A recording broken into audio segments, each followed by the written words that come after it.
To define a subsequence, we need a special kind of function, defined as follows. Let n bracket I be a function from the natural numbers to itself, where I is mapped to n bracket I, which is strictly increasing. In other words, n bracket j is greater than n bracket I for all j greater than I, and ni is greater than or equal to I for all natural numbers I. Then a subsequence of an is a sequence bi which equals a n bracket I for all natural numbers I, where n bracket 1 is less than n bracket 2, and so on, where n bracket I minus 1 is less than n bracket I. We note that going down a subsequence a n bracket I is simply going down the sequence ai faster, possibly skipping some terms. Let's see some examples of subsequences. Bn, which equals a to n, Cn, which equals a to n plus 1, Dn equals a3n, and En, which equals an plus 17. These are all subsequences of an. If an equals -1 to the power n, then Bn equals 1 for all n, Cn equals -1 for all n, Dn equals -1 to the power 3n, which equals -1 to the power n, which equals an. En equals -1 to the power n plus 17, which equals negative of -1 to the power n, which equals an. Notice that Bn converges to 1, and Cn converges to -1, while Dn and En diverge. Now let's look at an important theorem, which is the Bolzano-Weierstrass theorem. If an is a bounded sequence of real numbers, then it has a convergent subsequence. For the proof, we define so-called peak points as follows. Aj is a peak point if and only if ak is less than aj for k greater than j. This graph shows the example of a peak point. Notice that a peak point means that all the points on the right-hand side have lower values than the peak point. We prove this in two cases. For case 1, an has a finite number of peak points. Let aj1 up to ajk be all the peak points, and pick n bracket 1, a natural number, such that n bracket 1 is greater than the maximum of j1 up to jk. Note that an bracket 1 is not a peak point, and this implies that there exists n bracket 2, a natural number, such that n bracket 2 is greater than n bracket 1, and an bracket 2 is greater than or equal to an bracket 1. Similarly, an bracket 2 is also not a peak point, so there exists n bracket 3, a natural number, such that n bracket 3 is greater than n bracket 2, and also an bracket 3 is greater than or equal to an bracket 2. Recursively, since there are no peak points beyond n bracket 1, we have n bracket I is greater than n bracket I minus 1, and so on, which is greater than n bracket 1, such that an bracket I is greater than or equal to an bracket I minus 1 for all I. This graph illustrates the behavior of these points. We see that these points are getting higher and higher. So, an bracket I is a monotonically increasing subsequence of an. Also, an is bounded implies that an bracket I is also bounded. So from a previous theorem, an bracket I is convergent, and the limit is actually the supremum of an bracket I, where I is a natural number. For case 2, an has an infinite number of peak points. We let the peak points be an bracket 1, an bracket 2, and so on, and we can choose to order these points using the order of the original sequence. In other words, n bracket 1 is less than n bracket 2, and so on.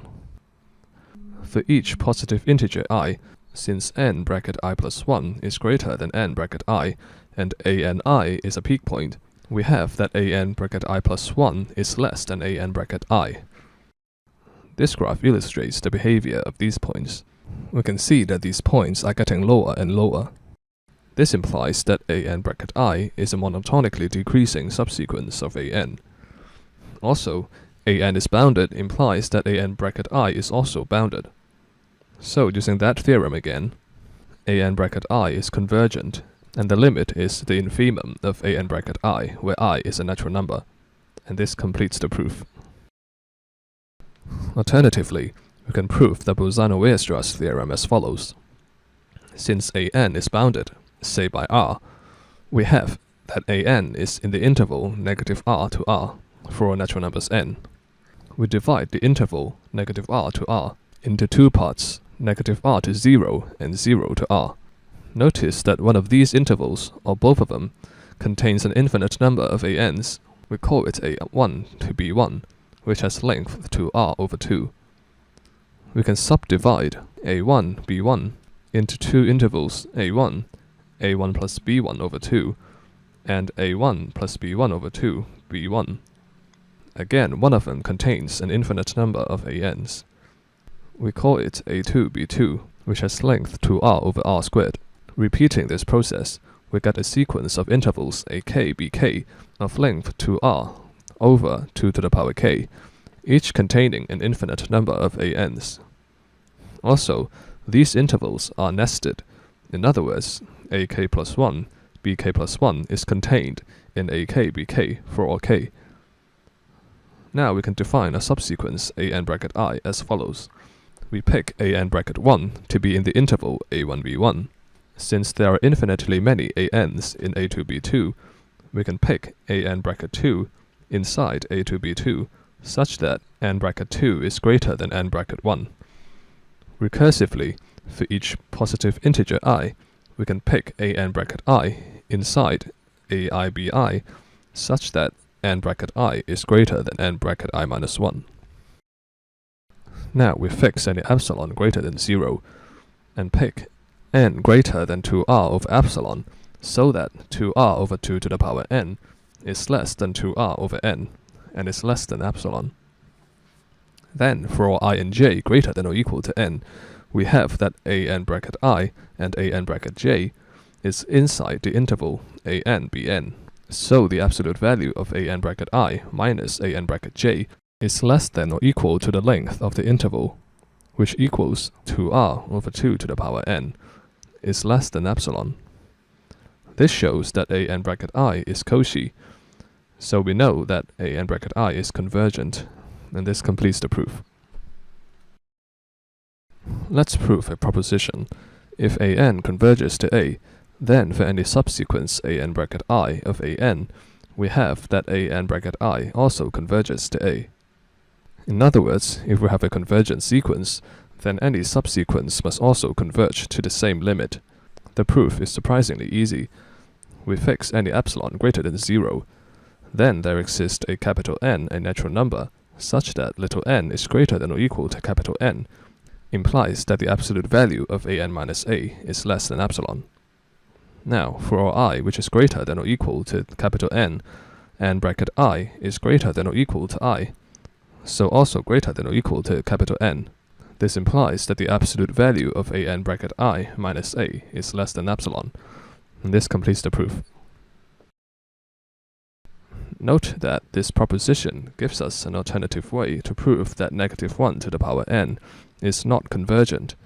If -1 to the power n converges to a, then using the previous proposition, -1 to the power 2n converges to a, and also -1 to the power 2n plus 1 converges to a. However, these two subsequences converge to 1 and -1 respectively, so by the uniqueness of limits, we have that a equals 1 and also a equals -1, a contradiction. Using the Bolzano-Weierstrass theorem, we can give an alternative proof that any Cauchy sequence is convergent. We call that an is Cauchy implies that an is bounded. So by the Bolzano-Weierstrass theorem, there exists a convergent subsequence an bracket I, and say that an bracket I converges to a for some real number a as I approaches infinity. We fix any epsilon greater than 0. Then there exists n1, a natural number, such that whenever n and m is greater than or equal to n1, we have that the absolute value of an minus am is less than half of epsilon. Also, there exists n2, a natural number, such that for all I which is greater than or equal to n2, the absolute value of an bracket I minus a is less than half of epsilon. Now we set capital N to be n bracket the maximum of n1 and n2.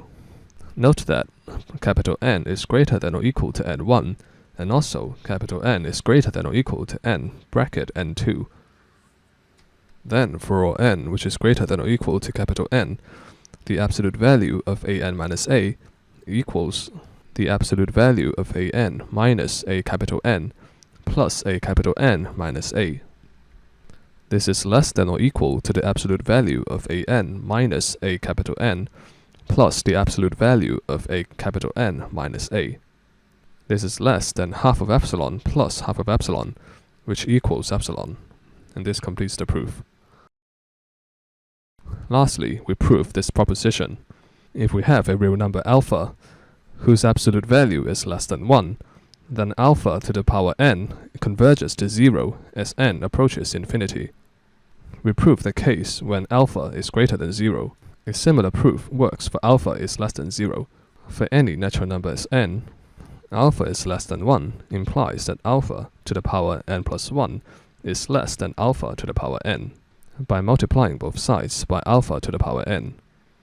So alpha to the power n is monotonically decreasing.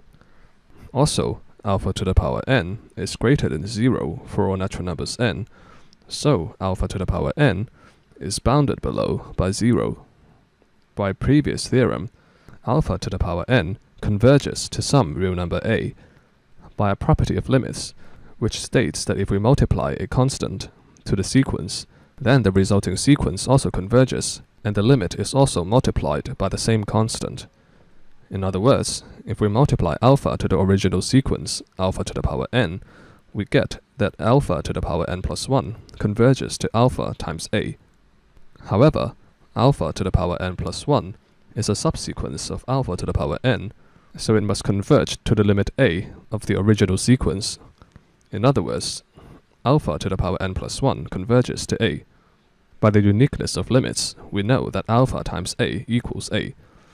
Since alpha is not equal to 1, we have that a equals 0, and this completes the proof.